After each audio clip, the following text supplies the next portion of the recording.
ਅੰਗਰੇਜ਼ ਸਿੰਘ ਜੀ, ਆਪਾਂ ਪਿਛਲੀਆਂ ਕਿਸ਼ਤਾਂ 'ਚ ਗੱਲ ਕੀਤੀ ਦਰਸ਼ਕਾਂ ਨਾਲ, ਭਾਜਪਾ ਨੂੰ ਵੀ ਨਾ ਪਾਈਏ, ਉਹਨਾਂ ਦੇ ਔਗਣ ਆਪਾਂ ਗਿਣਾਏ, ਆਮ ਆਦਮੀ ਦੇ ਹੋ ਗਏ, ਅਕਾਲੀਆਂ ਦੇ ਵੀ ਹੋ ਗਏ। ਹੁਣ ਫਿਰ ਲੋਕ ਪੁੱਛਣਗੇ ਵੀ ਫੇਰ ਕਾਂਗਰਸ ਨੂੰ ਪਾਈਏ, ਇਹਦਾ ਮਤਲਬ ਤਾਂ ਇਹ ਇਕੱਲੀ ਰਹਿ ਗਈ ਨਹੀਂ ਤੁਹਾਡੇ ਹਿਸਾਬ ਨਾਲ? ਤਾਂ ਇਹਦੇ ਬਾਰੇ ਹੁਣ ਸਾਨੂੰ ਟਿਕਾ ਕੇ ਚੱਲਣਾ ਪਾਓ ਵੀ ਸਾਰੀਆਂ ਦੇ ਆਪਾਂ ਔਗਣ ਤਾਂ ਗਿਣ ਲਏ ਜੀ, ਹੁਣ ਰਹਿ ਗਈ ਕਾਂਗਰਸ। ਬਿਲਕੁਲ ਨਹੀਂ। ਤੁਸੀਂ ਹੁਣ ਕਾਂਗਰਸ ਦੀ ਗੱਲ ਕਰ ਲਓ, ਮੈਨੂੰ ਨਾ ਹੋਰਾ ਦਿੰਦੇ ਹੋ ਤੁਸੀਂ। ਕਾਂਗਰਸ ਸ਼ੇਰਾ, ਜਦੋਂ ਅਸੀਂ ਕਾਂਗਰਸ ਦੀ ਗੱਲ ਕਰਦੇ ਹਾਂ ਨਾ, ਸਾਡੇ ਸਾਹਮਣੇ ਟੱਠਾ ਹੋਇਆ ਅਕਾਲ ਤਖਤ ਖੜਾ ਹੋ ਜਾਂਦਾ ਹੈ। ਹੁਣ ਇਸ ਗੱਲ ਦਾ ਨਹੀਂ ਦੁੱਖ ਹੁੰਦਾ ਕਿ ਵੀ ਤੁਸੀਂ ਅਕਾਲ ਤਖਤ ਸਾਹਿਬ ਦੀ ਜਿਹੜੀ ਬੇਹੁਰਮਤੀ ਹੋਈ ਹੈ ਅਤੇ ਸੰਤ ਜਰਨੈਲ ਸਿੰਘ ਜੀ ਦੀ ਸ਼ਹਾਦਤ ਹੋਈ ਹੈ ਅਤੇ ਸਿੱਖਾਂ ਦੀ ਸ਼ਹਾਦਤ ਹੋਈ ਹੈ, ਜ਼ਿੰਮੇਵਾਰ ਕੌਣ ਹੈ? ਇਕੱਲੀ ਕਾਂਗਰਸ ਜ਼ਿੰਮੇਵਾਰ ਹੈ? ਜਿਹਦੇ ਵਿੱਚ ਇਹ ਸੀ ਪ੍ਰੋਵੀਜ਼ਨ ਵੀ ਸਾਰੇ ਗੁਰਦੁਆਰੇ ਇੱਕ ਕਰ ਦਿਓ, ਸਾਰਿਆਂ 'ਤੇ ਸ਼੍ਰੋਮਣੀ ਕਮੇਟੀ ਦਾ ਕਬਜ਼ਾ ਹੋਵੇ, ਅੱਡੋ ਅੱਡੀ ਸੂਬਿਆਂ ਦੇ ਵਿੱਚ ਜਿਹੜੀਆਂ ਸਬ ਕਮੇਟੀਆਂ ਬਣਾਈਆਂ ਜਾਣ, ਉਹ ਗੁਰਦੁਆਰਿਆਂ ਦਾ ਕੰਟਰੋਲ ਕਰਨ, ਉਹਨਾਂ ਦਾ ਦਸਵੰਧ ਜਿਹੜਾ ਹੈ ਉਹ ਸ਼੍ਰੋਮਣੀ ਕਮੇਟੀ ਕੋਲ ਆਵੇ। ਇਹ ਸਾਰਾ ਕੰਟਰੋਲ ਸ਼੍ਰੋਮਣੀ ਕਮੇਟੀ ਕੋਲ ਰਵੇ, ਪਰ ਸੂਬਿਆਂ ਦਾ ਕੰਟਰੋਲ ਸੂਬਿਆਂ ਕੋਲ ਰਵੇ, ਜਿਵੇਂ ਸਟੇਟ ਦਾ ਸਾਡਾ ਹੁਣ। ਬਹੁਤ ਵਧੀਆ ਕਾਨੂੰਨ ਸੀ ਇਹ, ਪਰ ਮੰਗ ਵੀ ਰਹੀ ਹੈ ਨਾ ਜੀ ਗੁਰਦੁਆਰਾ ਐਕਟ ਦੀ। ਪਹਿਲਾਂ ਉਹ ਐਕਟ ਬਣ ਗਿਆ ਸੀ, ਡਰਾਫਟ ਵੀ ਹੋ ਗਿਆ ਸੀ, ਪਰ ਇਹ ਸਾਡੇ ਮੁੱਖ ਮੰਤਰੀ ਸਾਹਿਬ, ਜਿਨ੍ਹਾਂ ਨੂੰ ਅਸੀਂ 10 ਸਾਲ 15 ਸਾਲ ਲਗਾਤਾਰ 5 ਵਾਰੀ ਮੁੱਖ ਮੰਤਰੀ ਬਣਾਇਆ, ਇਹ ਫਾਈਲ ਹੀ ਨਹੀਂ ਵਾਜਪਾਈ ਦੇ ਪੇਸ਼ ਹੋਣ ਦਿੱਤੀ। ਇਹ ਕੇਜਰੀਵਾਲ ਨੂੰ ਪਰਿਵਾਰ ਦਾ ਫਿਕਰ, ਸਭ ਦੀਆਂ ਲੱਗੀਆਂ ਨੇ ਬੱਚੇ ਬੇਟੀਆਂ, ਕਿਸੇ ਦਾ ਪੁੱਤ ਲੱਗਿਆ, ਕਿਸੇ ਦਾ ਭਤੀਜਾ ਲੱਗਿਆ, ਕਿਸੇ ਦੀਆਂ ਬੇਟੀਆਂ ਲੱਗੀਆਂ, ਕਿਸੇ ਦੀਆਂ ਘਰ ਵਾਲੀਆਂ ਲੱਗੀਆਂ। ਮੇਰੇ ਘਰ ਵਾਲਾ ਚੰਗਾ, ਮੇਰੇ ਪਤੀ ਚੰਗਾ, ਮੇਰਾ ਪਿਓ ਚੰਗਾ, ਮੇਰਾ ਚਾਚਾ ਚੰਗਾ, ਬਾਕੀ ਸਾਰੇ ਹੀ ਮਾੜੇ। ਭਾਵੇਂ ਬਰੂਦ ਦੇ ਢੇਰ 'ਤੇ ਬੈਠੇ ਆ ਸਿੱਖ, ਪਰ ਪਤਾ ਉਹਨਾਂ ਨੂੰ ਵੀ ਹੈ ਕਿ ਜੇ ਸਿੱਖਾਂ ਦੀ ਬਰੂਦ ਦੀ ਕੰਧ, ਸਾਡੇ ਸਿੱਖਾਂ ਦੀ ਟੁੱਟ ਗਈ ਨਾ ਕੰਧ, ਤੇ ਫਿਰ ਬਚਣਾ ਕਿਤੋਂ ਵੀ ਨਹੀਂ, ਦਿੱਲੀ ਤੱਕ ਨਹੀਂ ਕਿਸੇ ਨੇ ਬਚਣਾ। ਫਿਰ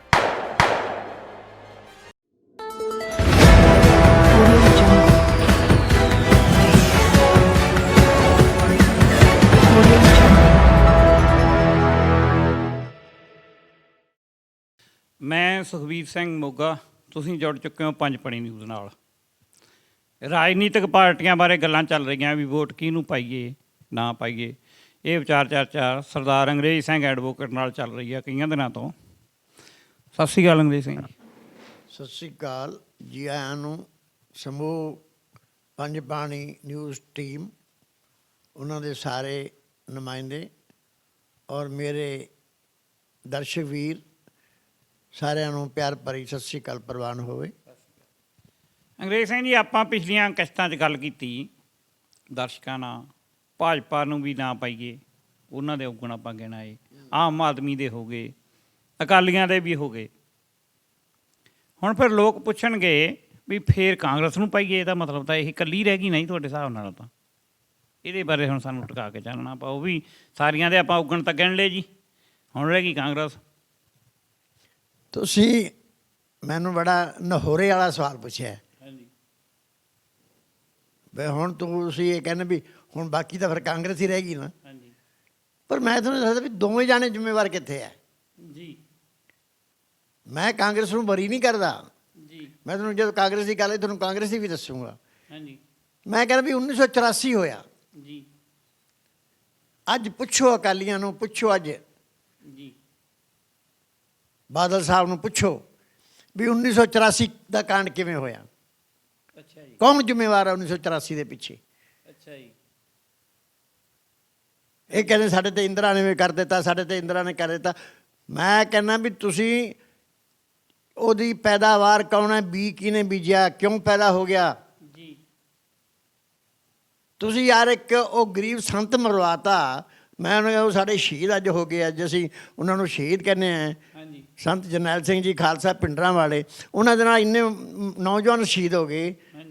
ਇਹ ਪੈਦਾ ਕਿਹਨੇ ਕੀਤਾ ਸੀ?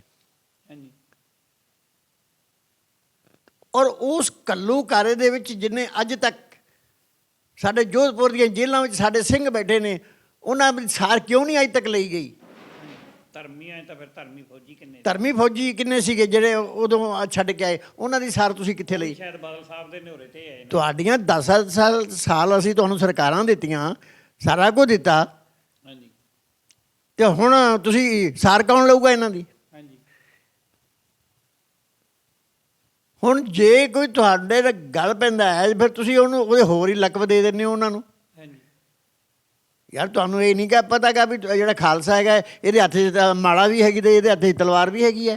ਜੀ ਸਤਿਗੁਰਾਂ ਨੇ ਐਵੇਂ ਤਾਂ ਨਹੀਂ ਛੇਵੇਂ ਪਾਤਸ਼ਾਹ ਨੇ ਸਾਨੂੰ ਮੀਰੀ ਪੀਰ ਦਾ ਲਕਬ ਦਿੱਤਾ ਸੀਗਾ। ਜੀ ਹੁਣ ਇਸ ਗੱਲ ਦਾ ਨਹੀਂ ਦੁੱਖ ਹੁੰਦਾ ਕਿ ਵੀ ਤੁਸੀਂ ਅਕਾਲ ਤਖਤ ਸਾਹਿਬ ਦੀ ਜਿਹੜੀ ਬੇਹੁਰਮਤੀ ਹੋਈ ਹੈ ਤੇ ਸੰਤ ਜਰਨੈਲ ਸਿੰਘ ਜੀ ਦੀ ਸ਼ਹਾਦਤ ਹੋਈ ਹੈ ਤੇ ਸਿੱਖਾਂ ਦੀ ਸ਼ਹਾਦਤ ਹੋਈ ਹੈ, ਜ਼ਿੰਮੇਵਾਰ ਕੌਣ ਹੈ? ਇਕੱਲੀ ਕਾਂਗਰਸ ਜ਼ਿੰਮੇਵਾਰ ਹੈ? ਬਿਲਕੁਲ ਗਲਤ ਹੈ। ਅੱਛਾ ਬਰਾਬਰ ਦੇ ਜ਼ਿੰਮੇਵਾਰ ਹੈ। ਉਹ ਕਿਵੇਂ ਜੀ? ਇਹ ਇਤਿਹਾਸ ਦੀਆਂ ਲੰਮੀਆਂ ਪਰਤਾਂ ਨਾ ਫਰੋਲੋ। ਮੈਂ ਕਹਿੰਦਾ ਜੀ ਅਗਰ ਕੋਈ ਇਹ ਕਹਿ ਦੇਵੇ ਕਿ ਮੈਂ ਜ਼ਿੰਮੇਵਾਰ ਨਹੀਂ ਜਾਂ ਮੈਂ ਕਿਵੇਂ ਜ਼ਿੰਮੇਵਾਰ ਹਾਂ, ਮੇਰੇ ਤੋਂ ਮੀਡੀਆ 'ਤੇ ਸਵਾਲ ਕਰੇ ਮੈਂ ਉਹਦਾ ਜਵਾਬ ਦੇਵਾਂਗਾ। ਠੀਕ ਹੈ ਜੀ। ਕਵੇ ਤਾਂ ਸਹੀ ਕੋਈ ਵੀ ਮੈਂ ਜ਼ਿੰਮੇਵਾਰ ਨਹੀਂ। ਹਾਂਜੀ ਮੇਨ ਤਾਂ ਫਿਰ ਬਾਦਲ ਸਾਹਿਬ ਹੀ ਸੀ ਨਾ। ਸਾਡੇ ਨਾਲ ਨਹੀਂ, ਮੈਂ ਪਾਰਟੀਕੂਲਰ ਮੈਂ ਕਹਿੰਦਾ ਮੈਂ ਅਕਾਲੀ ਦਲ ਜ਼ਿੰਮੇਵਾਰ ਕਹਿੰਦਾ, ਮੈਂ ਅਕਾਲੀ ਦਲ। ਹਾਂ ਉਹਦੇ ਵਿੱਚ ਅੱਗੇ ਕੀ ਹੈ ਮੈਂ ਤੁਹਾਨੂੰ ਸਮਝ ਆ ਜੂਗੀ, ਸਭ ਨੂੰ ਸਮਝ ਆ ਜੂਗੀ। ਹੁਣ ਸਾਰਾ ਕੁਝ ਹੋਇਆ ਤਾਂ ਲੇਕਿਨ ਫੇਰ ਵੀ ਕਾਂਗਰਸ ਨੇ ਤੁਸੀਂ ਇੰਦਰਾ ਮਾਰਤੀ, ਠੀਕ ਹੈ ਜੀ। ਸਾਡੇ ਸ਼ਹੀਦ ਹੋ ਗਏ ਬੇਅੰਤ ਸਿੰਘ ਸਤਵੰਤ ਸਿੰਘ, ਉਹਨਾਂ ਦੇ ਸ਼ਹਾਦਤ ਤੋਂ ਬਾਅਦ ਰਾਜੀਵ ਆ ਗਿਆ। ਰਾਜੀਵ ਲੌਂਗੋਵਾਲ ਸਮਝੌਤਾ, ਸਾਡਾ ਅਨੰਦਪੁਰ ਮਤਾ ਸੀ ਨਾ, ਰਾਜੀਵ ਲੌਂਗੋਵਾਲ ਸਮਝੌਤਾ ਬਣਿਆ। ਉਸ ਨੂੰ ਰਾਜੀਵ ਲੌਂਗੋਵਾਲ ਸਮਝੌਤੇ ਘੱਟੋ ਘੱਟ ਕਾਂਗਰਸ ਸਾਡੇ ਨਾਲ ਇੱਕ ਵਾਰੀ ਸੀ ਬੈਠ ਤਾਂ ਗਈ ਨੈਗੋਸ਼ੀਏਸ਼ਨ ਦੇ ਵਿੱਚ। ਜਿਵੇਂ ਇਤਿਹਾਸ 'ਚ ਲਿਖਿਆ ਹੋਇਆ ਇੱਕ ਕੋਟੇਸ਼ਨ ਹੈ ਬੜੀ ਵਧੀਆ, ਇੱਕ ਆਸਟਰੀਆ ਦੇ ਚਾਂਸਲਰ ਨੇ ਦਿੱਤੀ ਸੀ। ਉਹ ਕਹਿੰਦਾ ਹੈ ਕਿ ਯੁੱਧ ਰਣ ਭੂਮੀ ਵਿੱਚ ਲੜੇ ਜਾਂਦੇ ਹਨ ਤੇ ਸੰਧੀਆਂ ਮੇਜ਼ 'ਤੇ ਬੈਠ ਕੇ ਹੁੰਦੀਆਂ ਹਨ। ਅਸੀਂ ਧਰਮ ਯੁੱਧ ਮੋਰਚਾ ਲੜਿਆ, ਅਸੀਂ ਅਕਾਲ ਤਖਤ ਸਾਹਿਬ ਦੀ ਲੜਾਈ ਲੜੀ, ਪਰ ਸਾਡੇ ਨਾਲ ਕਾਂਗਰਸ ਮੇਜ਼ 'ਤੇ ਤਾਂ ਬੈਠ ਗਈ। ਤੇ ਮੇਜ਼ ਤੋਂ ਅਸੀਂ ਕੀ ਕੱਢਿਆ? ਇਹ ਸਾਡੀ ਆਪਦੀ ਇੰਟੈਲੈਕਚੁਅਲਿਟੀ ਹੈ, ਸਾਡੀ ਆਪਦੀ ਸੋਚ ਹੈ। ਸਾਡੇ 'ਤੇ ਇਲਜ਼ਾਮ ਲੱਗਿਆ ਵੀ ਸੰਤਾਂ ਨੇ ਉਹਨਾਂ ਨੂੰ ਪਾਣੀ ਦੇਤਾ, ਦਰਿਆਵਾਂ ਦਾ ਦੇਤਾ ਪਾਣੀ, ਪਰ ਦੂਜੇ ਪਾਸੇ ਸੰਤਾਂ ਨੇ ਲਿਆ ਕਿੰਨਾ ਕੁਛ ਹੈ, ਪਰ ਲਿਆ ਕੀ ਹੈ? ਜ਼ਬਾਨੀ ਕਲਾਮੀ। ਯਾਰ ਤੁਹਾਨੂੰ ਪਹਿਲਾਂ ਨਹੀਂ ਪਤਾ ਆਜ਼ਾਦੀ ਵੇਲੇ ਤੁਹਾਡੇ ਨਾਲ ਕੀ ਹੋਇਆ ਸੀ? ਜ਼ਬਾਨੀ ਕਲਾਮੀ ਤੁਸੀਂ ਗੱਲਾਂ ਕਰੀ ਜਾਂਦੇ ਹੋ। ਕਿਉਂ ਨਾ ਉਹਦੇ ਤੋਂ ਲਿਖਤੀ ਤੌਰ 'ਤੇ ਸਾਰਾ ਕੁਝ ਹੋਇਆ, ਤੇ ਜੇ ਨਹੀਂ ਮਨਵਾਇਆ ਤਾਂ ਕਿਉਂ ਨਾ ਤੁਸੀਂ ਕੋਰਟਾਂ ਦੇ ਦਰਵਾਜ਼ੇ ਖੜਕਾਏ? ਜੇ ਦਰਵਾਜ਼ੇ ਖੜਕਾਏ ਤਾਂ ਕੇਸ ਵਾਪਸ ਕਿਉਂ ਲਏ? ਸਾਰਾ ਕੁਝ ਪੁੱਛਿਆ ਜਾਊਗਾ ਤੁਹਾਡੇ ਕੋਲੋਂ। ਲਓ ਮੈਂ ਇੱਕ ਛੋਟੀ ਜਿਹੀ ਗੱਲ ਦੱਸਦਾ ਤੁਹਾਨੂੰ, ਤੁਸੀਂ ਹੈਰਾਨ ਹੋ ਜਾਓਗੇ। ਹੁਣ ਕੌਣ ਜ਼ਿੰਮੇਵਾਰ ਹੈ ਇਹ ਤੁਸੀਂ ਵੇਖ ਲਿਓ। ਮੈਂ ਨਹੀਂ ਕਹਿੰਦਾ ਵੀ ਫਲਾਨਾ ਜ਼ਿੰਮੇਵਾਰ ਹੈ। ਭਾਜਪਾ ਦੀ ਸਰਕਾਰ ਹੈ, ਵਾਜਪਾਈ ਸਾਹਿਬ ਸਾਡੇ ਪ੍ਰਧਾਨ ਮੰਤਰੀ ਹੈ, ਠੀਕ ਹੈ। ਆਲ ਇੰਡੀਆ ਗੁਰਦੁਆਰਾ ਐਕਟ ਆਇਆ ਜਿਹਦੇ ਵਿੱਚ ਇਹ ਸੀ ਪ੍ਰੋਵੀਜ਼ਨ ਵੀ ਸਾਰੇ ਗੁਰਦੁਆਰੇ ਇੱਕ ਕਰ ਦਿਓ, ਸਾਰਿਆਂ 'ਤੇ ਸ਼੍ਰੋਮਣੀ ਕਮੇਟੀ ਦਾ ਕਬਜ਼ਾ ਹੋਵੇ। ਅੱਡੋ ਅੱਡੀ ਸੂਬਿਆਂ ਦੇ ਵਿੱਚ ਜਿਹੜੀਆਂ ਸਬ ਕਮੇਟੀਆਂ ਬਣਾਈਆਂ ਜਾਣ, ਉਹ ਗੁਰਦੁਆਰਿਆਂ ਦਾ ਕੰਟਰੋਲ ਕਰਨ, ਉਹਨਾਂ ਦਾ ਦਸਵੰਧ ਜਿਹੜਾ ਹੈ ਉਹ ਸ਼੍ਰੋਮਣੀ ਕਮੇਟੀ ਕੋਲ ਆਵੇ। ਇਹ ਸਾਰਾ ਕੰਟਰੋਲ ਸ਼੍ਰੋਮਣੀ ਕਮੇਟੀ ਕੋਲ ਰਵੇ, ਪਰ ਸੂਬਿਆਂ ਦਾ ਕੰਟਰੋਲ ਸੂਬਿਆਂ ਕੋਲ ਰਵੇ, ਜਿਵੇਂ ਸਟੇਟ ਦਾ ਸਾਡਾ ਹੁਣ। ਬਹੁਤ ਵਧੀਆ ਕਾਨੂੰਨ ਸੀ ਇਹ, ਔਰ ਮੰਗ ਵੀ ਰਹੀ ਹੈ ਨਾ ਜੀ ਐਕਟ ਦੀ। ਪਹਿਲਾਂ ਉਹ ਐਕਟ ਬਣ ਗਿਆ ਸੀ, ਡਰਾਫਟ ਵੀ ਹੋ ਗਿਆ ਸੀ, ਫਿਰ ਕੀ? ਪਰ ਇਹ ਸਾਡੇ ਮੁੱਖ ਮੰਤਰੀ ਸਾਹਿਬ ਜਿਨ੍ਹਾਂ ਨੂੰ ਅਸੀਂ 10 ਸਾਲ 15 ਸਾਲ ਲਗਾਤਾਰ 5 ਵਾਰੀ ਮੁੱਖ ਮੰਤਰੀ ਬਣਾਇਆ, ਇਹ ਫਾਈਲ ਹੀ ਨਹੀਂ ਵਾਜਪਾਈ ਦੇ ਪੇਸ਼ ਹੋਣ ਦਿੱਤੀ।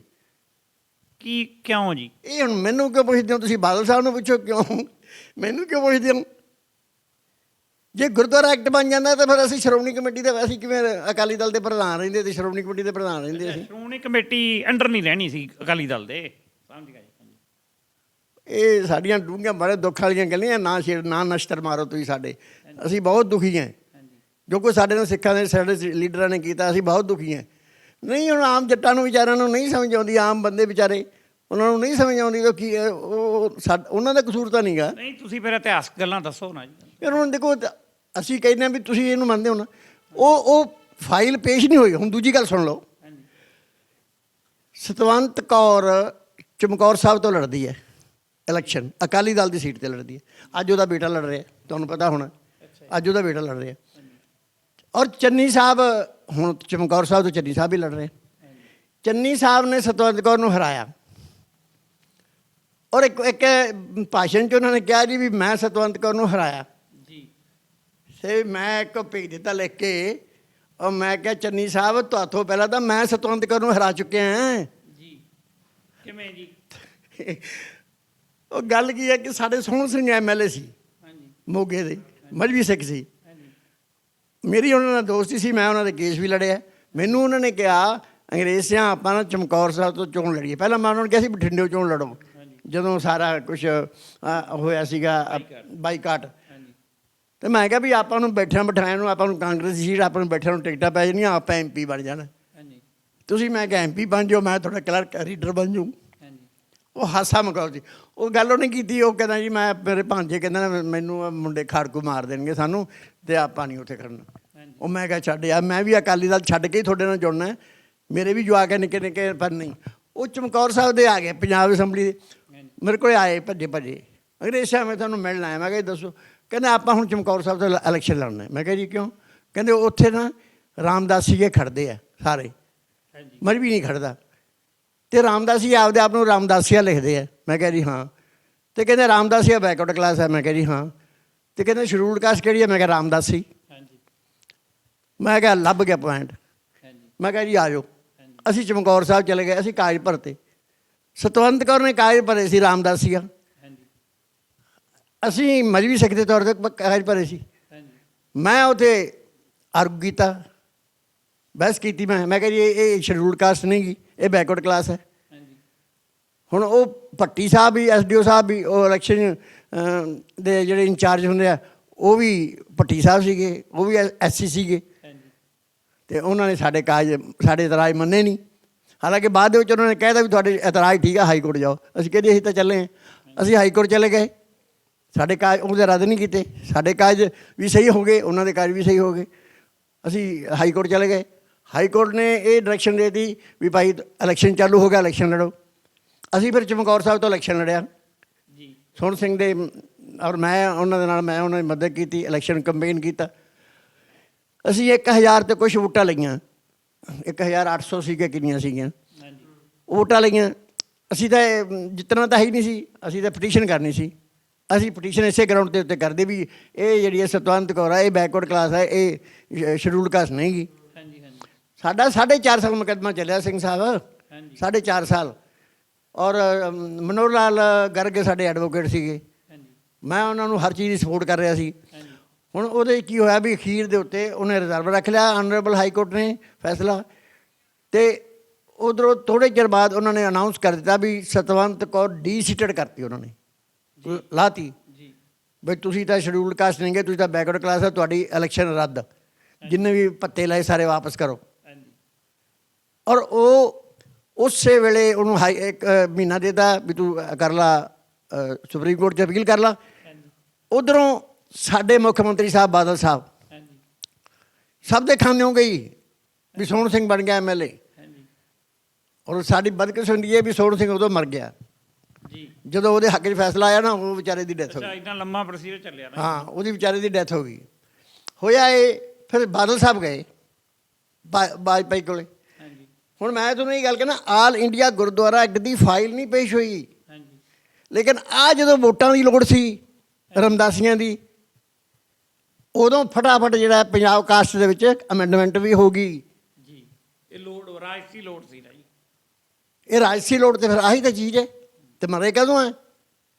ਪੰਜਾਬ ਜਾਵੇ ਟੱਟੇ ਖੂਹ 'ਚ, ਪੰਜਾਬ ਦੀਆਂ ਲੋੜਾਂ ਜਾਣ ਟੱਟੇ ਖੂਹ। ਦੇਖੋ ਮੈਂ ਕਹਿੰਦਾ ਜੀ, ਸਿੱਖੀ ਕਿਸੇ ਪਾਸੇ ਨੂੰ ਜਾਵੇ। ਅੱਜ ਕੀ ਹੈ? ਅੱਜ ਪ੍ਰਨੀਤ ਕੌਰ ਦਾ ਬਿਆਨ ਪੜ੍ਹਿਆ, ਮਹਾਰਾਣੀ ਪਟਿਆਲੇ ਦਾ। ਉਹ ਕਹਿੰਦੀ ਮੈਨੂੰ ਪਾਰਟੀ ਨਾਲ ਪਰਿਵਾਰ ਪਹਿਲਾਂ, ਤੇ ਅਸੀਂ ਇਹੋ ਹੀ ਗੱਲ ਕਹਿ ਰਹੇ ਹਾਂ। ਨਾ ਕਿਸੇ ਨੂੰ ਦੇਸ਼ ਦਾ ਫਿਕਰ, ਨਾ ਕਿਸੇ ਨੂੰ ਸੂਬੇ ਦਾ ਫਿਕਰ, ਨਾ ਕਿਸੇ ਨੂੰ ਪਾਰਟੀ ਦਾ ਫਿਕਰ, ਪਰਿਵਾਰਾਂ ਦਾ ਫਿਕਰ ਹੈ ਜੀ। ਅਤੇ ਜੇ ਪਰਿਵਾਰਾਂ ਦਾ ਫਿਕਰ ਹੈ ਤਾਂ ਦੇਸ਼ ਦਾ ਭਲਾ ਕਿੱਥੋਂ ਕਰ ਦੇਣਗੇ ਜੀ। ਇਹ ਕੇਜਰੀਵਾਲ ਨੂੰ ਪਰਿਵਾਰ ਦਾ ਫਿਕਰ, ਸਭ ਦੀਆਂ ਲੱਗੀਆਂ ਨੇ ਬੱਚੇ ਬੇਟੀਆਂ, ਕਿਸੇ ਦਾ ਪੁੱਤ ਲੱਗਿਆ, ਕਿਸੇ ਦਾ ਭਤੀਜਾ ਲੱਗਿਆ, ਕਿਸੇ ਦੀਆਂ ਬੇਟੀਆਂ ਲੱਗੀਆਂ, ਕਿਸੇ ਦੀਆਂ ਘਰ ਵਾਲੀਆਂ ਲੱਗੀਆਂ। ਮੇਰੇ ਘਰ ਵਾਲਾ ਚੰਗਾ, ਮੇਰੇ ਪਤੀ ਚੰਗਾ, ਮੇਰਾ ਪਿਓ ਚੰਗਾ, ਮੇਰਾ ਚਾਚਾ ਚੰਗਾ, ਬਾਕੀ ਸਾਰੇ ਹੀ ਮਾੜੇ। ਉਹ ਭਲਿਓ ਮਾਨਸੋ, ਤੁਸੀਂ ਕਹੋ ਵੀ ਅਸੀਂ ਪੰਜਾਬ ਵਾਸਤੇ ਆਹ ਕਰ ਰਹੇ ਹਾਂ, ਆਹ ਪੰਜਾਬ 'ਤੇ ਸਾਡੀ ਗਰੰਟੀ ਹੈ। ਇਹ ਦਿੱਲੀੋਂ ਆ ਕੇ ਕਹਿੰਦਾ ਮੇਰੀ ਆਹ ਗਰੰਟੀ ਹੈ, ਅਤੇ ਕੱਲ੍ਹ ਨੂੰ ਕੌਣ ਗਰੰਟੀ ਲਊਗਾ? ਜਿਹਦੇ ਗੱਲ 'ਚ ਸਾਫਾ ਪਾਵਾਂਗੇ? ਭਗਵੰਤ ਮਾਨ ਦੇ। ਭਗਵੰਤ ਮਾਨ ਤਾਂ ਕਹੂਗਾ ਜੀ ਮੇਰੀ ਉਦੋਂ ਜਦੋਂ ਉਂਗਲ ਹਿੱਲੂਗੀ ਤਾਂ ਮੇਰਾ ਕੰਮ ਹੋ ਜਾਊਗਾ। ਆਹ ਕਿਉਂ ਨਹੀਂ ਹੋਇਆ? ਪ੍ਰੋਫੈਸਰ ਦਵਿੰਦਰਪਾਲ ਸਿੰਘ ਦਾ, ਭੁੱਲਰ ਸਾਹਿਬ ਦਾ ਕਿਉਂ ਨਹੀਂ ਹੋਇਆ? ਸਜ਼ਾ ਪੂਰੀ ਕਰ ਚੁੱਕੇ ਨੇ, ਸਜ਼ਾ ਪੂਰੀ ਕਰ ਚੁੱਕੇ, ਅੰਦਰ ਜੇਲ੍ਹਾਂ 'ਚ ਸੜੀ ਜਾਂਦੇ, ਕਿਉਂ ਨਹੀਂ ਹੋਇਆ? ਦਕਸ਼ਤ ਹੀ ਕਰਨੇ ਆ ਨਾ। ਅਤੇ ਜਦੋਂ ਭਗਵੰਤ ਸਿੰਘ ਨੂੰ ਪੁੱਛਿਆ ਨਾ, ਇਹਨਾਂ ਨੂੰ ਮਾਨ ਸਾਹਿਬ ਨੂੰ, ਉਦੋਂ ਪੁੱਛਿਆ, ਉਹ ਕਹਿੰਦੇ ਇੱਕ ਪ੍ਰੋਸੀਜਰ ਹੁੰਦਾ, ਤਾਂ ਪ੍ਰੋਸੀਜਰ ਦੇ ਮੁਤਾਬਕ ਜਦੋਂ ਸਮਾਂ ਆਇਆ ਹੋ ਜੂ। ਕਿਆ ਮਜ਼ਾਕ ਹੈ ਯਾਰ। ਤੇ ਕਿੱਥੋਂ ਅਸੀਂ ਕਹਿ ਦੇਣਾ ਵੀ ਕੇਜਰੀਵਾਲ ਸਾਹਿਬ ਦੇ ਸੁਰੱਖਿਅਤ ਹੈ ਤੇ ਕਿੱਥੋਂ ਅਸੀਂ ਅਕਾਲੀ ਦਲ ਦੇ ਸੁਰੱਖਿਅਤ ਹੈ? ਬਿਲਕੁਲ ਨਹੀਂ। ਤੁਸੀਂ ਹੁਣ ਕਾਂਗਰਸ ਦੀ ਗੱਲ ਕਰ ਲਓ, ਮੈਨੂੰ ਨਾ ਹੋਰਾ ਦਿੰਦੇ ਹੋ ਤੁਸੀਂ। ਕਾਂਗਰਸ ਸ਼ੇਰਾ, ਜਦੋਂ ਅਸੀਂ ਕਾਂਗਰਸ ਦੀ ਗੱਲ ਕਰਦੇ ਹਾਂ ਨਾ, ਸਾਡੇ ਸਾਹਮਣੇ ਟੱਠਾ ਹੋਇਆ ਅਕਾਲ ਤਖਤ ਖੜਾ ਹੋ ਜਾਂਦਾ ਹੈ। ਜੀ ਜੀ। ਜਿਹੜਾ ਸਾਨੂੰ ਸਦੀਵੀ ਜ਼ਖਮ ਮਿਲਿਆ ਹੋਇਆ ਸਿੱਖਾਂ ਨੂੰ ਇਸ ਪਾਰਟੀ ਵੱਲੋਂ, ਇਸ ਪਾਰਟੀ ਵੱਲੋਂ। ਕਾਂਗਰਸ ਦੀ ਜਦੋਂ ਅਸੀਂ ਗੱਲ ਕਰਦੇ ਹਾਂ, ਤੁਸੀਂ ਕਹਿੰਦੇ ਵੀ ਹੁਣ ਕਾਂਗਰਸ ਨੂੰ ਪਾਈਏ, ਕਾਂਗਰਸ ਨੂੰ ਅਸੀਂ ਇਉਂ ਨਹੀਂ ਪਾਉਣੀਆਂ।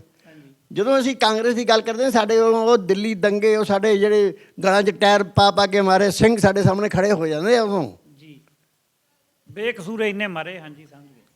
ਜਿੰਨਾ ਕੁਝ ਵੀ ਹੋਇਆ ਉਹ ਸਾਡੇ ਸਾਹਮਣੇ ਖੜਾ ਹੋ ਜਾਂਦਾ। ਪਰ ਹੁਣ ਦੇਖਣ ਦੀ ਗੱਲ ਕੀ ਹੈ, ਹੁਣ ਤੁਹਾਨੂੰ ਮੈਂ ਇਤਿਹਾਸ ਵੱਲ ਨਹੀਂ ਲੈ ਕੇ ਜਾਣਾ। ਅੱਜ ਦੀ ਜਿਹੜੀ ਮੈਂ ਅੱਜ ਦੇ ਸੰਦਰਭ 'ਚ ਮੈਂ ਇੱਕ ਸਿੱਖਾਂ ਵਾਸਤੇ ਇੱਕ ਆਸ ਦੀ ਕਿਰਨ ਦੇਖਦਾ ਹਾਂ ਜੀ,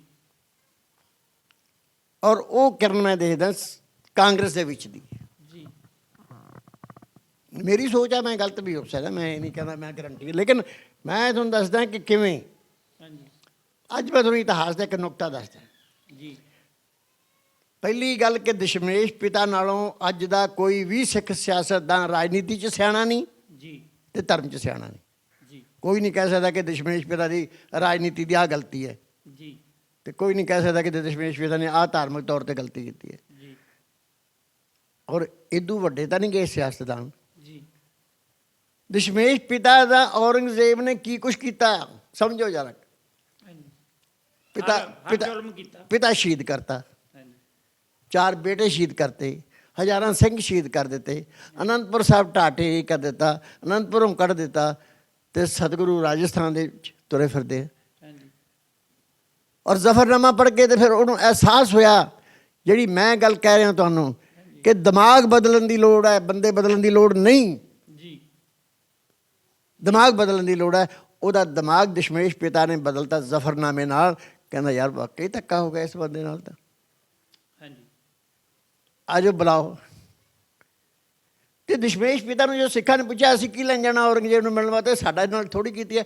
ਉਹ ਕਹਿੰਦੇ ਗੱਲ ਤਾਂ ਰਾਜੇ ਨਾਲ ਹੀ ਹੋਊਗੀ, ਜੀ, ਗੱਲ ਤਾਂ ਦੇਸ਼ ਦੇ ਰਾਜੇ ਨਾਲ ਹੀ ਹੋਊਗੀ, ਕਿਹਦੇ ਨਾਲ ਕਰਾਂਗੇ ਹੋਰ ਗੱਲ ਆਪਾਂ। ਦਸ਼ਮੇਸ਼ ਪਿਤਾ ਮਿਲਣ ਗਏ, ਕੀ ਉਹ ਗਲਤ ਸੀਗੇ? ਨਹੀਂ। ਉਸ ਤੋਂ ਬਾਅਦ ਉਹ ਮਰ ਗਿਆ। ਬਹਾਦਰ ਸ਼ਾਹ ਦੀ ਮਦਦ ਕੀਤੀ ਉਹਦੇ ਮੁੰਡੇ ਦੀ। ਕੀ ਦਸ਼ਮੇਸ਼ ਪਿਤਾ ਗਲਤ ਸੀਗੇ ਵੀ ਦੁਸ਼ਮਣ ਦੇ ਮੁੰਡੇ ਦੀ ਮਦਦ ਕਰਦੇ ਆ? ਕੋਈ ਕਹਿ ਕੇ ਵਿਖਾਵੇ ਤਾਸ ਕਰ ਵੀ ਮੈਂ ਗਲਤ ਸੀ ਦਸ਼ਮੇਸ਼ ਪਿਤਾ। ਉਹ ਕਹਿੰਦੇ ਵੀ ਮੇਰਾ ਕਿਸੇ ਮੁਸਲਮਾਨ ਨਾਲ ਵੈਰ ਨਹੀਂ, ਮੇਰਾ ਜ਼ੁਲਮ ਨਾਲ ਵੈਰ ਹੈ। ਸਾਡਾ ਕਾਂਗਰਸ ਨਾਲ ਵੈਰ ਨਹੀਂ, ਸਾਡਾ ਇੰਦਰਾ ਦੇ ਜ਼ੁਲਮ ਨਾਲ ਵੈਰ ਸੀ, ਇੰਦਰਾ ਮਾਰਤੀ ਅਸੀਂ, ਹੋਰ ਕੀ ਲੈਣਾ? ਸਾਰੇ ਪਰਿਵਾਰ ਨੇ ਮਾਫੀਆਂ ਮੰਗ ਲਈਆਂ ਵਾਰ ਹਰਿਮੰਦਰ ਸਾਹਿਬ ਆ ਕੇ, ਹੋਰ ਉਹਦੇ ਕੋਲ ਕੀ ਹੋਣਾ? ਉਹ ਕਹਿੰਦੇ ਸਾਡਾ ਜ਼ੁਲਮ ਨਾਲ ਵੈਰ ਹੈ ਤੇ ਸਿੱਖ ਦਾ ਜ਼ੁਲਮ ਨਾਲ ਹੀ ਵੈਰ ਹੈ। ਇੰਦਰਾ ਨੇ ਜ਼ੁਲਮ ਕੀਤਾ, ਉਹਨੂੰ ਮਾਰਤਾ, ਅਸੀਂ ਕੋਈ ਢਿਲਤਾ ਨਹੀਂ ਕੀਤੀ। ਤਾਂ ਬਹਾਦਰ ਸ਼ਾਹ ਦੀ ਮਦਦ ਕੀਤੀ ਤੇ ਬਹਾਦਰ ਸ਼ਾਹ ਨੂੰ ਕਿਹਾ ਵੀ ਆਹ ਮੇਰੇ ਗੱਲਾਂ ਪੂਰੀਆਂ ਕਰ। ਹੁਣ ਸਿੱਖਾਂ ਨੂੰ ਇਹ ਚਾਹੀਦਾ ਕਿ ਕਾਂਗਰਸ ਦੀ ਮਦਦ ਕਰਨ ਲੱਗਿਆ ਉਹ ਕਹਿਣ ਵੀ ਆਹ ਗੱਲਾਂ ਸਾਡੀਆਂ ਜੇ ਮੰਨੇਗਾ। ਪਹਿਲਾਂ ਤੁਹਾਡੇ ਹਿਸਾਬ ਨਾਲ ਕਾਂਗਰਸ ਨਾਲ ਪਹਿਲਾਂ ਗੱਲ ਹੋਵੇ, ਇਹ ਗੱਲ ਹੋਣੀ ਚਾਹੀਦੀ ਹੈ। ਕਾਂਗਰਸ ਨੂੰ ਦੱਸਣਾ ਚਾਹੀਦਾ, ਚੰਨੀ ਸਾਹਿਬ ਨੂੰ ਦੱਸਣਾ ਚਾਹੀਦਾ ਵੀ ਜੇ ਤੂੰ ਪੰਜਾਬ ਦੇ ਇਹਨਾਂ ਹਿੱਤਾਂ ਦੀ ਗੱਲ ਕਰੇਂਗਾ ਤਾਂ ਫਿਰ ਤੇਰੀ ਸਰਕਾਰ ਬਣੂਗੀ। ਤੇ ਜਦੋਂ ਉਹਦੀ ਸਰਕਾਰ ਬਣ ਜਾਵੇ, ਲੋੜ ਸਾਨੂੰ ਪਤਾ ਕੀ ਹੈ। ਹੁਣ ਮੈਂ ਤੁਹਾਨੂੰ ਅਗਲੀ ਗੱਲ, ਪਹਿਲਾਂ ਮੈਂ ਦਸ਼ਮੇਸ਼ ਪਿਤਾ ਦੀ ਪੂਰੀ ਕਰ ਲਾਂ, ਤੁਹਾਨੂੰ ਸਮਝ ਆ ਜਾਊਗੀ। ਬਹਾਦਰ ਸ਼ਾਹ ਦੀ ਮਦਦ ਕੀਤੀ, ਬਹਾਦਰ ਸ਼ਾਹ ਤੋਂ ਆਪਦੀਆਂ ਗੱਲਾਂ 17 ਮਨਵਾਈਆਂ ਵੀ ਆਹ 17 ਗੱਲਾਂ ਸਾਡੀਆਂ ਮੰਨ। ਉਹਨੇ ਮੰਨੀਆਂ।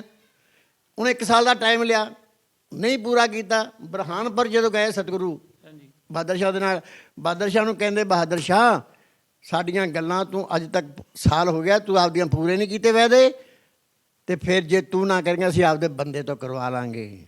ਇਤਿਹਾਸ ਹੈ ਜੀ। ਫਿਰ ਬੰਦਾ ਸਾਜਿਆ ਨਾ ਉਹਨਾਂ ਨੇ, ਭੇਜਿਆ ਨਾ ਉਹਨਾਂ ਨੇ ਇੱਥੇ, ਤੇ ਆਪਦੇ ਬਦਲੇ ਲੈ ਲਏ ਨਾ ਸਰਹੰਦ ਵਾਲੇ ਤੋਂ।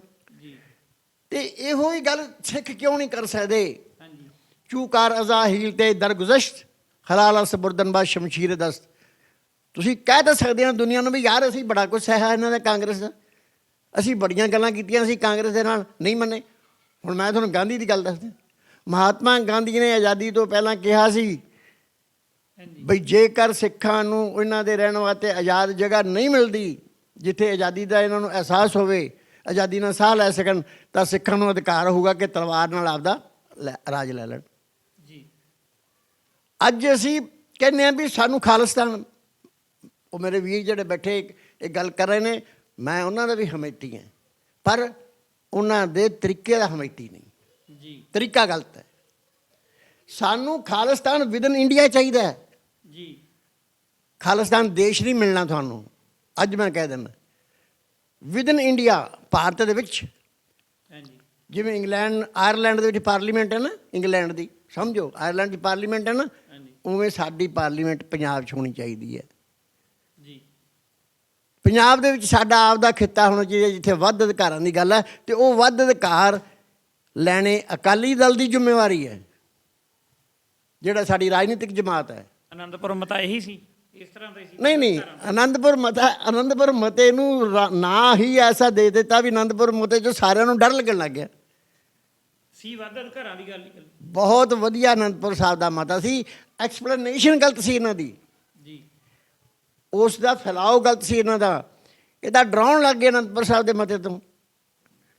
ਯਾਰ ਮਤਾ ਇੱਕ ਸੀਗਾ ਆਮ ਜਨਤਾ ਵਾਸਤੇ, ਸਰਕਾਰ ਵਾਸਤੇ, ਵੀ ਆਹ ਸਾਡੇ ਹਮਦਰਦੀ ਨਾਲ ਵਿਚਾਰਨ ਵਾਲੇ ਸਾਡੇ ਨੁਕਤੇ ਹੈ। ਜੀ। ਯਾਰ ਅਸੀਂ ਜ਼ਰੂਰ ਅਸੀਂ ਇਹ ਗੱਲ ਕਹਿਣਾ ਵੀ ਅਸੀਂ ਉਹਨੂੰ ਰਾਜੀਵ ਲੌਂਗੋਵਾਲ ਸਮਝੌਤੇ ਦਾ ਕਿਉਂ ਨਹੀਂ ਕਹਿੰਦੇ ਯਾਰ? ਅਸੀਂ ਕੱਟੇ ਰੁਲ ਗਿਆ ਨਾ ਜੀ। ਕੱਟੇ ਰੋਲਣਾ ਸੀ, ਕੱਟੇ ਰੋਲਣਾ ਸੀ। ਹੁਣ ਅੱਜ ਗੱਲ ਕਰ ਲਓ, ਇਹ ਤਾਂ ਅਨੰਦਪੁਰ ਕਾ ਮਤਾ ਮੰਗਤੇ हैं ਜੀ, ਪਤਾ ਕਿਸੇ ਨੂੰ ਨਹੀਂ ਗਾ ਕਿ ਅਨੰਦਪੁਰ ਦੀਆਂ ਧਾਰਾਵਾਂ ਕੀ ਹੈ। ਜੀ। ਜਿਵੇਂ ਮੋਦੀ ਸਾਹਿਬ ਕਹਿੰਦੇ ਸੀ ਸਾਰੇ ਹਿੰਦੂ ਕਹਿੰਦੇ ਸੀ ਨਾ, ਇਹ ਕਾਲੇ ਕਾਨੂੰਨਾਂ ਦਾ ਕਿਸੇ ਜੱਟਾਂ ਨੂੰ ਨਹੀਂ ਪਤਾ, ਕਾਲੇ ਕਾਨੂੰਨ ਦਾ ਕਿਸੇ ਜੱਟਾਂ ਨੂੰ ਨਹੀਂ ਪਤਾ। ਹਾਂਜੀ। ਤੇ ਪਤਾ ਤਾਂ ਸਭ ਨੂੰ ਹੀ ਸੀਗਾ, ਐਵੇਂ ਤਾਂ ਨਹੀਂ ਉਹ ਉੱਠੇ ਸੀ ਡਾਂਗਾ ਖਾਣ ਵਾਸਤੇ, ਗੋਲੀਆਂ ਖਾਣ ਵਾਸਤੇ, ਤੇ ਬਿਸ਼ਾਰਾਂ ਖਾਣ ਵਾਸਤੇ, ਪਾਣੀ ਦੀਆਂ ਗੰਨਾਂ ਖਾਣ ਵਾਸਤੇ, ਐਵੇਂ ਤਾਂ ਨਹੀਂ ਪਤਾ ਸੀਗਾ। 1 ਸਾਲ ਸੜਕਾਂ ਤੇ ਰਹੇ। ਅੱਜ ਵੀ ਇਹਨਾਂ ਨੂੰ ਪਤਾ ਵੀ ਅਨੰਦਪੁਰ ਸਾਹਿਬ ਦਾ ਮਤਾ ਕੁਛ ਨਹੀਂ, ਖਾਸ ਡਰਾਉਣਾ ਨਹੀਂਗਾ। ਸਿੱਖ ਵੱਧ ਅਧਿਕਾਰ ਮੰਗਦੇ ਆ, ਦੇ ਦਿਓ ਇਹਨਾਂ ਨੂੰ, ਤੇ ਬਸ ਅਨੰਦਪੁਰ ਦੇ ਨਾਂ ਤੋਂ ਜਲਸੀ ਹੈ ਇਹਨਾਂ ਨੂੰ, ਹੋਰ ਕੀ ਗੱਲ ਹੈ। ਸੋ ਇਹ ਸਾਰਾ ਕੁਝ ਦੇ ਜ਼ਿੰਮੇਵਾਰ, ਪਰ ਸਾਨੂੰ ਮਿਲਣਾ ਕਿੱਥੋਂ ਹੈ? ਕਾਂਗਰਸ ਦੇਖੋ, ਮੈਂ ਇੱਕ ਗੱਲ ਮੇਰੀ ਸਮਝੋ, ਕਾਂਗਰਸ ਸਾਡੀ ਆਜ਼ਾਦੀ ਦੇ ਕੀਤੇ ਹੋਏ ਘੋਲ ਦੇ ਵਿੱਚ ਜਿਹੜਾ ਅਸੀਂ ਰੋਲ ਸਿੱਖਾਂ ਨੇ ਅਦਾ ਕੀਤਾ, ਅੱਜ ਵੀ ਮੰਨੂਗੀ। ਉਹਨੂੰ ਅਹਿਸਾਸ ਹੈ ਵੀ ਇਹ ਸਿੱਖਾਂ ਨੇ ਦੇਸ਼ ਆਜ਼ਾਦ ਕਰਾਇਆ, ਪਰ ਭਾਜਪਾ ਨੂੰ ਅਹਿਸਾਸ ਨਹੀਂ ਹੈ। ਇਹ ਮੈਂ ਐਵੇਂ ਨਹੀਂ ਕਹਿੰਦਾ ਵੀ ਕਾਂਗਰਸ ਜਿਹੜੀ ਹੈ ਉਹਦੇ ਵਿੱਚ ਦੀ ਸਾਨੂੰ ਇੱਕ ਕਿਰਨ ਲੱਭਦੀ ਹੈ ਕਿ ਅਸੀਂ ਉਹਨਾਂ ਤੋਂ ਮਨਵਾ ਸਕਦੇ ਹਾਂ ਵੀ ਜੇ ਪਾਰਲੀਮੈਂਟ 24 ਦੇ ਵਿੱਚ ਹਰਾਉਣਾ ਹੈ ਇਹਨੂੰ, ਤੇ ਅਸੀਂ ਆਪਦੇ ਜਿਹੜੇ ਦੇਵਾਂਗੇ MP ਤੁਹਾਡੇ ਨਾਲ ਰਲ ਕੇ, ਜਿਹੜੇ MP ਉਹ ਆਹ ਕੰਮ ਕਰਨਗੇ ਪਾਰਲੀਮੈਂਟ 'ਚ ਜਾ ਕੇ, ਤੇ ਤੁਸੀਂ ਆਹ ਕੰਮ ਸਾਡਾ ਪਾਰਲੀਮੈਂਟ 'ਚ ਕਰੋਗੇ। ਆਹ 2 ਸਾਲ ਇਹਨਾਂ ਨੂੰ ਇਸੇ ਕੰਮ ਨੂੰ ਮਿਲਣੇ ਆ ਵੀ ਅਸੀਂ ਇੱਥੇ ਤੁਹਾਡੀ ਪੰਜਾਬ 'ਚ ਕਾਂਗਰਸ ਸਰਕਾਰ ਬਣਾਤੀ ਹੈ, ਹੁਣ 24 'ਚ ਅਸੀਂ ਤੁਹਾਡੀ ਕਾਂਗਰਸ ਸਰਕਾਰ ਤਾਂ ਬਣਾਵਾਂਗੇ ਜੇ ਸਾਡੀਆਂ ਆਹ ਗੱਲਾਂ ਮੰਨੋਗੇ ਤਾਂ। ਔਰ ਇਹ ਗੱਲਾਂ ਕਰਨਾ ਅਕਾਲੀ ਦਲ ਦੀ ਜ਼ਿੰਮੇਵਾਰੀ ਹੈ। ਕੇਵਲ ਤੇ ਕੇਵਲ ਇੰਟੈਲੈਕਚੁਅਲ ਪੈਦਾ ਕਰੋ ਬੰਦੇ, ਸਾਡੇ ਸਿੱਖ ਵਿਦਵਾਨ, ਸਿੱਖ ਦਿਮਾਗ ਪੈਦਾ ਕਰੋ, ਉਹਨਾਂ ਨਾਲ ਬੈਠ ਕੇ ਮਸ਼ਵਰੇ ਕਰੇ, ਉਹਨਾਂ ਨਾਲ ਬੈਠ ਕੇ ਸਲਾਹਾਂ ਕਰੋ, ਉਹਨਾਂ ਨੂੰ ਬੈਠ ਕੇ ਸਾਰਾ ਕੁਝ ਉਹਨਾਂ ਦੀਆਂ ਪੜਚੋਲਾਂ ਕਰਵਾ ਕੇ। ਯਾਰ ਸਾਡਾ ਬਹੁਤ ਦਿਮਾਗ ਬੈਠਾ ਹੈ। ਮੈਂ ਇੱਕ ਦਿਨ ਸੁਣ ਰਿਹਾ ਸੀ ਸਰ ਹਰਚਰਨ ਸਿੰਘ ਜੀ ਦੀ ਅਪੀਲ, ਕਿਆ ਬਾਤ ਹੈ। ਸਰ ਕਪੂਰ ਸਿੰਘ IAS ਕਪੂਰ ਸਿੰਘ ਜੀ, ਯਾਰ ਜਿਨ੍ਹਾਂ ਨੇ ਸਾਚੀ ਸਾਖੀ ਲਿਖੀ ਹੈ, ਪੜ੍ਹ ਕੇ ਵੇਖੋ ਰੌਂਟੇ ਖੜੇ ਹੋ ਜਾਂਦੇ ਆ, ਸੋ ਕੋਈ ਸਾਡੇ ਨਾਲ ਹੋਇਆ। ਪਰ ਹੁਣ ਉਹ ਕਹਿੰਦਾ ਵੀ ਕਰੀਏ ਕਿ ਸਾਡੇ ਹੀ ਹੈ। ਸੋ ਅੱਜ ਕਾਂਗਰਸ ਦਾ ਚਿਹਰਾ ਬਦਲਿਆ ਹੋਇਆ ਹੈ, ਇਹ ਵੀ ਗੱਲ ਨਾਲ ਹੈ। ਅੱਜ ਜੋ ਹੈਂਕੜ ਵਾਲੀ ਕਾਂਗਰਸ ਨਹੀਂ ਹੈ, ਅੱਜ ਸੁਲਹ ਸਫਾਈ ਵਾਲੀ ਕਾਂਗਰਸ ਹੈ। ਅਤੇ ਲੈਣਾ ਅਸੀਂ ਉਹਦੇ ਕੋਲੋਂ ਆ ਜਿਹੜਾ ਸੈਂਟਰ 'ਚ ਬੈਠਾ। ਇਹ ਵੀ ਗੱਲ ਮੇਰੀ ਯਾਦ ਰੱਖਣੀ। ਸਾਨੂੰ ਕਿਸੇ ਹਰਿਆਣੇ ਦੇ ਮੁੱਖ ਮੰਤਰੀ ਨੇ ਕੁਛ ਨਹੀਂ ਦੇਣਾ, UP ਦੇ ਮੁੱਖ ਮੰਤਰੀ ਨੇ ਸਾਨੂੰ ਕੁਛ ਨਹੀਂ ਦੇਣਾ, ਸਾਨੂੰ ਉਹਨੇ ਦੇਣਾ ਜਿਹੜਾ ਸੈਂਟਰ 'ਚ ਬੈਠਾ। ਅਤੇ ਸੈਂਟਰ 'ਚ ਜਿਹੜਾ ਸਾਡਾ ਹਮੈਤੀ ਬੈਠਾ, ਉਹਨੇ ਸਾਡੀ ਗੱਲ ਸੁਣਨੀ ਹੈ। ਜੀ ਸੈਂਟਰ 'ਚ ਇਹ ਪਤਾ ਵੀ ਜੇ ਸਿੱਖ ਮੇਰੇ ਨਾਲ ਨਾਰਾਜ਼ ਹੋ ਗਏ ਤਾਂ ਫਿਰ ਮੇਰਾ ਕੁਛ ਨਹੀਂ ਰਹਿਣਾ, ਕਿਉਂਕਿ ਸਿੱਖ ਬੈਠੇ ਪਤਾ ਕਿੱਥੇ ਹੈ? ਭਾਵੇਂ ਬਰੂਦ ਦੇ ਢੇਰ 'ਤੇ ਬੈਠੇ ਆ ਸਿੱਖ, ਪਰ ਪਤਾ ਉਹਨਾਂ ਨੂੰ ਵੀ ਹੈ ਕਿ ਜੇ ਸਿੱਖਾਂ ਦੀ ਬਰੂਦ ਦੀ ਕੰਧ ਸਾਡੇ ਸਿੱਖਾਂ ਦੀ ਟੁੱਟ ਗਈ ਨਾ ਕੰਧ, ਅਤੇ ਫਿਰ ਬਚਣਾ ਕਿਤੋਂ ਵੀ ਨਹੀਂ, ਦਿੱਲੀ ਤੱਕ ਨਹੀਂ ਕਿਸੇ ਨੇ ਬਚਣਾ। ਫਿਰ ਉਹਨਾਂ ਨੂੰ ਵੀ ਪਤਾ ਹੈ ਵੀ ਇਹ ਸਿੱਖ ਇੱਥੇ ਪੰਜਾਬ 'ਚ ਬੈਠੇ ਆ ਤਾਂ ਅਸੀਂ ਬਚੇ ਹਾਂ, ਅਦਰਵਾਈਜ਼ ਨਹੀਂ। ਇਸ ਕਰਕੇ ਜਾਣਦੇ ਸਭ ਕੁਝ ਉਹ ਹੈ। ਅਸੀਂ ਜਿਹੜੇ ਹੈ, ਅਸੀਂ ਘਰਾਂ ਦੇ ਵਿੱਚ ਵੜ ਗਏ, ਅਸੀਂ ਆਪਦੇ ਭਾਈ ਭਤੀਜਾਵਾਦ 'ਚ ਵੜ ਗਏ, ਅਸੀਂ ਘਰੇ ਘਰੇ ਅਸੀਂ MLA ਚਾਹੁੰਦੇ, ਘਰ ਘਰ ਅਸੀਂ ਮੁੱਖ ਮੰਤਰੀ ਚਾਹੁੰਦੇ ਹਾਂ। ਇਹਨਾਂ ਤੋਂ ਬਚੋ। ਇੱਕ ਸੈਂਟਰ ਸਿੱਖ ਦਿਮਾਗ ਸੈਂਟਰ ਲਿਆਓ, ਬਣਾਓ। ਐਤਕੀ ਸਾਨੂੰ ਬਣਾਉਣੀ ਪੈਣੀ, ਮਜਬੂਰੀ ਹੈ। ਕਾਂਗਰਸ ਸਰਕਾਰ ਬਣਾਓ, ਸਾਡੀ ਮਜਬੂਰੀ ਹੈ, ਬਣਾਓ ਇਹਨੂੰ। ਪਰ ਅੱਗੇ ਵਾਲਾ 2 ਸਾਲ ਉਹਦੇ ਵਾਸਤੇ ਤਿਆਰ ਹੋ ਜਾਓ। ਅਗਲੇ 2 ਸਾਲਾਂ ਵਾਸਤੇ ਤਿਆਰ ਹੋ ਤੇ ਤਿਆਰ ਹੋ ਕੇ ਉਹ ਕੋਲ ਕਰੋ ਜਿਹੜਾ ਕਾਂਗਰਸ ਤੋਂ ਹੀ ਕਰਵਾਓ, ਉਹਨੂੰ ਸੈਂਟਰ 'ਚ ਲਿਆ ਕੇ ਕਾਂਗਰਸ ਤੋਂ ਕਰਵਾਓ ਜੀ ਕਿ ਕਾਂਗਰਸ ਨੇ ਸਾਡੇ ਨਾਲ ਆ ਕੀਤਾ ਸੀ ਤੇ ਕਰੋ। ਜੀ ਮੇਰੀ ਬੇਨਤੀ ਹੈ, ਮੈਂ ਕਾਂਗਰਸ ਦਾ ਹਮਾਇਤੀ ਨਹੀਂ ਹਾਂ, ਜੀ ਦਿਲੋਂ ਵੀ ਨਹੀਂ ਹਾਂ, ਪਰ ਜੇ ਅਗਰ ਉਹ ਬਦਲ ਜਾਂਦਾ ਹੈ, ਜੇ ਉਹ ਠੀਕ ਹੋ ਜਾਂਦੇ ਹੈ, ਜੇ ਸਾਡਾ ਕਦੇ ਰਾਜਨੀਤੀ ਸਾਰੇ ਦੁਸ਼ਮਣ ਰਹੇ ਲਗਾਤਾਰ, ਜੀ ਸਮੇਂ ਅਨੁਸਾਰ ਚੇਂਜ ਹੁੰਦਾ ਰਹਿੰਦਾ। ਇਨਸਾਨ ਸਾਰਾ ਕੁਝ ਬਦਲਦਾ ਰਹਿੰਦਾ। ਅੱਜ ਉਹ ਬਦਲ ਸਕਦੇ ਆ, ਉਹ ਬਦਲੇ ਹੋਏ ਆ, ਉਹਨਾਂ ਦੇ 'ਚ ਥੋੜ੍ਹਾ ਜਿਹਾ ਖੂਨ ਵੀ ਬਦਲਿਆ ਹੋਇਆ। ਥੋੜ੍ਹਾ ਜਿਹਾ ਸਮਝੋ ਤਾਂ ਸਹੀ, ਰਾਹੁਲ ਨੂੰ ਅਤੇ ਪ੍ਰਿਅੰਕਾ ਨੂੰ ਅਤੇ ਸੋਨੀਆ, ਥੋੜ੍ਹਾ ਜਿਹਾ ਸਮਝੋ ਤਾਂ ਸਹੀ। ਅੱਜ ਉਹ ਪੁਰਾਣੇ ਕਾਂਗਰਸ ਵੀ ਹੈ ਨਹੀਂ ਗੇ, ਅੱਜ ਨਵਾਂ ਹੈ ਸਭ ਕੁਛ। ਉਹ ਅੱਜ ਉਹਨਾਂ ਨੂੰ ਸਮਝਾਉਣ ਦੀ ਲੋੜ ਹੈ, ਸਮਝਣ ਦੀ ਲੋੜ ਹੈ। ਮੈਂ ਸਮਝਦਾ ਵੀ ਅੱਜ ਦੇ ਦਿਨ ਵਿੱਚ, ਅੱਜ ਦੇ ਸੰਦਰਭ ਵਿੱਚ ਸਾਨੂੰ, ਔਰ ਹਾਂ ਚੰਨੀ ਦੀ ਗੱਲ ਮੈਂ ਕਰ ਰਿਹਾ ਸੀ, ਚਰਨਜੀਤ ਸਿੰਘ ਚੰਨੀ, ਯਾਰ ਇਹ ਬਦਲਾਅ ਨਹੀਂ, ਤੁਸੀਂ ਬਦਲਾਅ ਦੀ ਗੱਲ ਕਰਦੇ ਹੋ, ਇਹ ਬਦਲਾਅ ਨਹੀਂ ਯਾਰ। ਹੁਣ ਤਾਂ ਹੀ ਸਾਡੇ ਸਿੱਖ ਰਾਜੇ ਰਾਜ ਕਰਦੇ ਰਹੇ ਆ ਯਾਰ, ਸਿੱਖ ਜੱਟ ਰਾਜ ਕਰਦੇ ਰਹੇ ਪੰਜਾਬ 'ਤੇ ਯਾਰ। ਹੁਣ ਗਰੀਬ ਨੂੰ ਦੇ ਦਿਓ ਇੱਕ ਵਾਰੀ, ਇੱਕ ਵਾਰੀ ਦੇਣਾ, ਇੱਕ ਵਾਰੀ ਗਰੀਬ ਨੂੰ ਦੇ ਦਿਓ ਯਾਰ। ਆਮ ਆਦਮੀ ਕਹਿੰਦਾ, ਭਗਵੰਤ ਸਿੰਘ ਮਾਨ ਕਹਿੰਦੇ ਆਮ ਆਦਮੀ ਆ, ਉਹ ਕਰੋੜਾਂ ਰੁਪਈਆ ਖਾਣ ਵਾਲਾ ਜਿਹੜਾ ਕੇਜਰੀਵਾਲ ਕਹਿੰਦਾ ਅਸੀਂ ਆਮ ਆਦਮੀ ਆ। ਯਾਰ ਆਮ ਆਦਮੀ ਤਾਂ ਹੈਗਾ। ਅੱਜ ਹੁਣ ਇਹਦੇ 'ਤੇ ਇਲਜ਼ਾਮ ਲੱਗਦੇ, ਕਿੱਥੋਂ ਲੱਗਦੇ ਆ, ਕਿਹਦੇ 'ਤੇ ਨਹੀਂ ਲੱਗਦੇ ਇਲਜ਼ਾਮ? ਇਲਜ਼ਾਮ ਤਾਂ ਕੈਪਟਨ ਸਾਹਿਬ 'ਤੇ ਵੀ ਲੱਗਦੇ ਸੀ ਵੀ ਲੁਧਿਆਣੇ ਵਾਲਾ ਪੁਲ 'ਚੋਂ ਇੰਨੇ 100 ਕਰੋੜ ਰੁਪਈਆ ਖਾ ਗਿਆ, ਕਿਹਦੇ 'ਤੇ ਨਹੀਂ ਲੱਗਦੇ? ਇਹ ਇਲਜ਼ਾਮਾਂ ਨੂੰ ਛੱਡੋ, ਅਗਲਾ ਫਿਊਚਰ ਵੇਖੋ। ਅੱਜ ਚਰਨਜੀਤ ਸਿੰਘ ਚੰਨੀ ਦੀ ਲੋੜ ਹੈ ਯਾਰ। ਇਹ ਸਾਰੇ ਮਜ਼੍ਹਬੀ ਸਿੱਖ ਹੈ, ਦੂਜੇ ਹੈਗੇ ਨੇ, ਗਰੀਬ ਸਿੱਖ ਨੇ, ਸਾਰੇ ਜਿੰਨੇ ਵੀ ਨੇ, ਦਲਿਤ ਲੋਕ ਜਿੰਨੇ ਵੀ ਨੇ, ਯਾਰ ਤੁਹਾਡੀਆਂ ਖੁਰਲੀਆਂ ਦੇ ਵਿੱਚ ਸਦੀਆਂ ਤੋਂ ਹੱਥ ਮਾਰਦੇ ਤੁਰੇ ਆਉਂਦੇ। ਇੱਕ ਵਾਰੀ ਰਾਜ ਦੇ ਦਿਓ ਇਹਨਾਂ ਨੂੰ, 5 ਸਾਲ ਹੀ ਦੇਣਾ, ਇੱਕ ਵਾਰੀ ਦੇ ਦਿਓ। ਕਿਉਂ ਨਹੀਂ ਦਿੰਦੇ? ਇੱਕ ਵਾਰੀ ਦੇ ਦਿਓ, ਜਿਵੇਂ ਉਹ ਕਹਿੰਦਾ ਮੈਂ ਕਰਕੇ ਦਿਖਾਊਂਗਾ। ਅਤੇ ਫਿਰ ਉਹਦੇ ਕੋਲ ਜਿਹੜੀਆਂ ਆਪਣੇ ਲਿਖਤਾਂ ਆਪਣੇ ਕੋਲ ਪਈਆਂ ਹੀ ਹੈ, ਅਤੇ ਫਿਰ ਕਿਤੇ ਚੱਲਿਆ। ਇਸ ਕਰਕੇ ਮੇਰੇ ਵੀਰੋ, ਮੈਂ ਅੱਜ ਦੇ ਸੰਦਰਭ ਵਿੱਚ, ਅੱਜ ਦੀ ਵੋਟਾਂ ਦੀ ਰਾਜਨੀਤੀ ਵਿੱਚ ਮੈਂ ਇਹ ਚਾਹੂੰਗਾ ਕਿ ਚਰਨਜੀਤ ਸਿੰਘ ਚੰਨੀ ਮੁੱਖ ਮੰਤਰੀ ਹੋਵੇ, ਕਾਂਗਰਸ ਦਾ ਜੋ ਰਾਜ ਆਵੇ, ਤਾਂ ਕਿ ਸਿੱਖਾਂ ਦੀਆਂ ਸਾਰੀਆਂ ਮੰਗਾਂ ਕਾਂਗਰਸ ਤੋਂ ਹੀ ਮਨਵਾਈਆਂ ਜਾ ਸਕਣ। ਇਹਦੇ ਵਾਸਤੇ ਸਿੱਖਾਂ ਨੂੰ ਇੰਟਲੈਕਚੁਅਲ ਦਿਮਾਗ ਕੱਢਣੇ ਪੈਣਗੇ, ਸਿੱਖਾਂ ਨੂੰ ਫਿਰ ਕਮਰ ਕਸੇ ਕਰਨੇ ਪੈਣਗੇ। ਇੱਕ ਆਉਣ ਵਾਲੇ ਜਿਹੜਾ ਤੁਹਾਡਾ ਇਹਨੂੰ ਕਹਿ ਸਕਦੇ ਸੰਘਰਸ਼ ਵਾਸਤੇ। ਪਰ ਜੇ ਤੁਸੀਂ ਭਾਜਪਾ ਨੂੰ ਅੱਗੇ ਲਿਆਂਦਾ, ਭਾਜਪਾ ਦਾ ਰਾਜ 24 'ਚ ਰਹਿ ਗਿਆ, ਤਾਂ ਯਾਦ ਰੱਖ ਲਿਓ ਤੁਹਾਡੇ ਕੋਲੋਂ 100 ਸਾਲ ਤੱਕ ਤੁਸੀਂ ਨਹੀਂ ਕਰ ਸਕਦੇ। ਹੁਣ ਤੁਹਾਡੇ ਕੋਲ 5 ਸਾਲ ਹੈ, ਉੱਧਰਲੇ ਪਾਸੇ ਤੁਹਾਡੇ ਬੱਚਿਆਂ ਦੀ, ਦਾਦੇ ਪੋਤਿਆਂ ਤੱਕ ਦੀ ਗੁਲਾਮੀ ਹੈ। ਇਹ ਵੇਖਣਾ ਤੁਸੀਂ ਹੈ ਬਈ ਤੁਸੀਂ ਅੱਜ ਆਪਦੇ ਜਿਉਂਦੇ ਜਿਉਂਦੇ ਆਜ਼ਾਦੀ ਲੈਣੀ ਹੈ ਕਿ ਤੁਸੀਂ ਇਹ ਆਪਦੇ ਜਵਾਕਾਂ ਵਾਸਤੇ ਛੱਡ ਕੇ ਜਾਣੇ ਗੁਲਾਮੀ। ਇਹ ਤੁਸੀਂ ਵੇਖਣਾ। ਮੈਨੂੰ ਤਾਂ ਆਹ ਕੁਛ ਦਿਖਦਾ, ਬਾਕੀ ਹੋ ਸਕਦਾ ਮੈਂ ਗਲਤ ਹੋਵਾਂ। ਜੋ ਕੁਛ ਵੀ ਮੇਰੇ ਵਿਚਾਰ ਹੈ, ਕਿਸੇ ਨੂੰ ਚੰਗੇ ਲੱਗਣ ਮੈਂ ਉਹਨਾਂ ਦਾ ਸਤਿਕਾਰ ਕਰਦਾ, ਕਿਸੇ ਨੂੰ ਮਾੜੇ ਲੱਗਣ ਤਾਂ ਮੈਂ ਇਹ ਮਾफ़ੀ ਮੰਗਦਾ ਵੀ ਉਹਨਾਂ ਨੂੰ ਮੇਰੇ ਵਿਚਾਰਾਂ ਦੀ ਸਮਝ ਨਹੀਂ ਆਈ ਜਾਂ ਮੈਂ ਉਹਨਾਂ ਨੂੰ ਸਮਝਾ ਨਹੀਂ ਸਕਿਆ। ਲੇਕਿਨ ਮੈਂ ਪੰਜਾਬ ਦੇ ਹਿੱਤ 'ਚ ਬੋਲਦਾ, ਮੈਂ ਭਾਰਤ ਦੇ ਹਿੱਤ 'ਚ ਬੋਲਦਾ। ਜਦੋਂ ਭਾਰਤ ਦਾ ਨਾਂ ਨਿਸ਼ਾਨ ਨਹੀਂ ਸੀ, ਹਿੰਦੁਸਤਾਨ ਦਾ ਨਾਂ ਨਿਸ਼ਾਨ ਨਹੀਂ ਸੀ, ਉਦੋਂ ਮੇਰੇ ਗੁਰੂ ਨਾਨਕ ਨੇ ਕਿਹਾ ਸੀ ਕਿ ਪਾਪ ਕੀ ਜੰਜ ਲੈ ਕਾਬਲੋਂ ਤਾਂ ਵਾਹਿਗੁਰੂ ਖੁਰਾਸਾਨ ਕੇ ਸਮਾਨਾ ਕੀਆ ਹਿੰਦੁਸਤਾਨ ਡਰਾਇਆ। ਜਦੋਂ ਹਿੰਦੁਸਤਾਨ ਦਾ ਕਿਸੇ ਨੂੰ ਚਿੱਤ ਚੇਤਾ ਨਹੀਂ ਸੀ, ਉਦੋਂ ਮੇਰੇ ਗੁਰੂ ਨਾਨਕ ਨੂੰ ਚੇਤਾ ਸੀਗਾ ਕਿ ਇਹ ਹਿੰਦੁਸਤਾਨ ਮੇਰਾ ਦੇਸ਼ ਹੈ।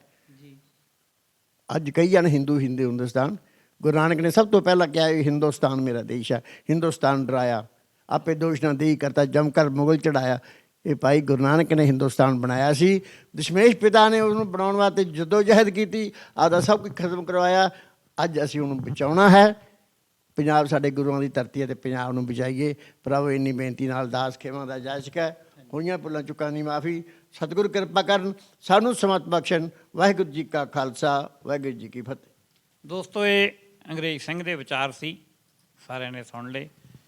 ਇਹਨਾਂ ਨੂੰ ਵੱਧ ਤੋਂ ਵੱਧ ਸ਼ੇਅਰ ਕਰਿਓ, ਇਸ ਚੈਨਲ ਨੂੰ ਫਾਲੋ ਕਰੋ, ਲਾਈਕ ਕਰੋ। ਇਹ ਤੁਹਾਡਾ ਆਪਦਾ ਚੈਨਲ ਆ। ਧੰਨਵਾਦ ਦੋਸਤੋ।